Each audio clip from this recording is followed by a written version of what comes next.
welcome to Authors on the Air. I'm thrilled to be here with New York Times bestselling author Alison Gaylin. Alison has a book up for nomination for an Anthony starting at BoucherCon this year. The book is called The Collective. It's unlike any book I've ever read. As a matter of fact, it's probably the best book I've read in 10 years. Alison, welcome to Authors on the Air. How are you? I'm fine. I'm feeling better after that wonderful introduction. Thank you Oh, so good. I'm so much. glad. You know, I want you to tell me what you want the audience to know about this amazing book. Well, okay, so The Collective, it's a book about revenge, but it's not just about revenge. It's about grief and all the emotions that go into that anger. The basic story of The Collective is a woman, the main character Camille. Her daughter was raped at a frat party 5 years ago. It led to her death. She holds one of the boys who was at the frat party personally responsible. There was a trial. He was exonerated, but really because he's sort of rich and privileged. She hasn't been able to get over it. Since it's happened, she's basically a shell of a person. She finds solace and perhaps more than that in a group of women that she meets on the dark web known as the Collective. They are all women whose children have been taken from them, and their perpetrators have gone unpunished. And they may or may not be exacting revenge in very sort of complicated ways. So that's basically what it's about. But I think it's a little more than just sort of a kick-ass revenge story. I think there are a lot of problems with being a vigilante, and those things are explored as well. But hopefully, it's a good story and a good thriller, and with a story that you will keep you turning the pages. Well, it certainly did that. I've read the book twice. So, just to me, you miss a couple things when you're reading, and I wanted to go back and read it again, particularly because we were speaking today.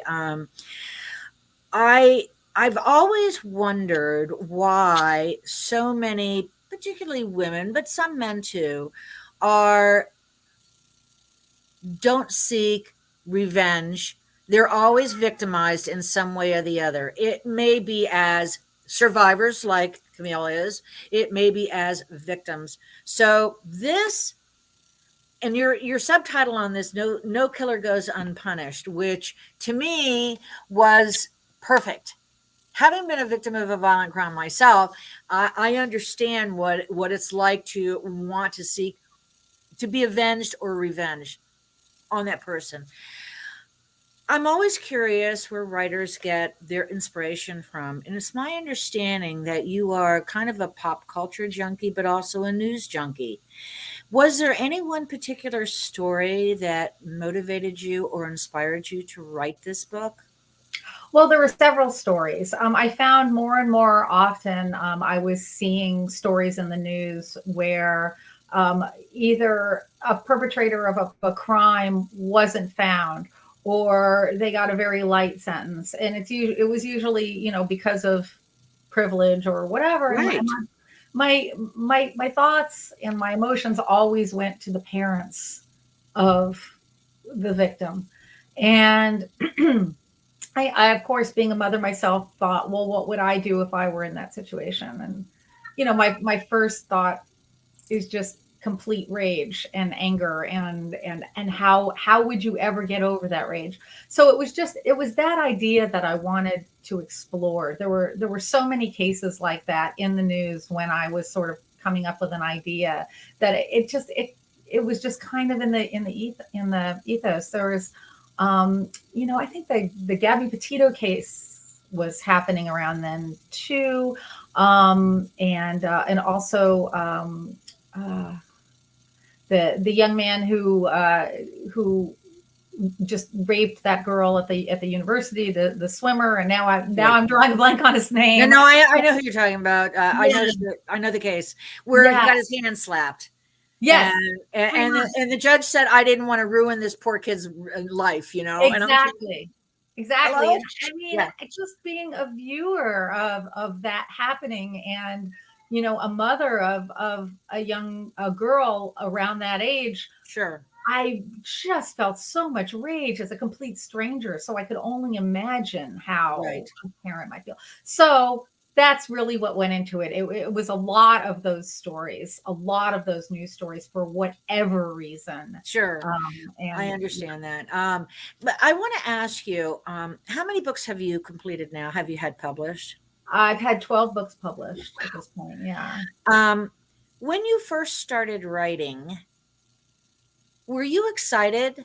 Were you scared when you first started? And how did you feel when you finished your first book? And then I want you to look at Collective and tell me how you felt when you started writing it and when you finished writing it. Well, my first book was called Hide Your Eyes, and I wrote a version of it that didn't sell.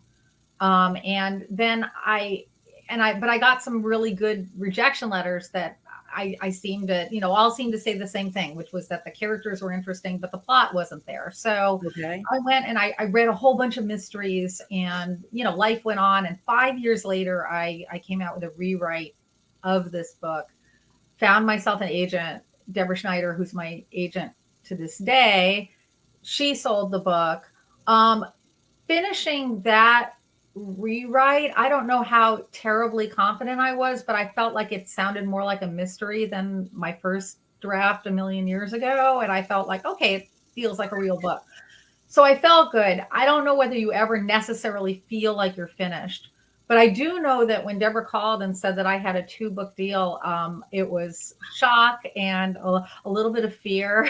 Can I write another one of these? Right. And you know, that sort of feeling. It was just a feeling of, oh my God, I'm a real writer. You know, not that you're not a real writer.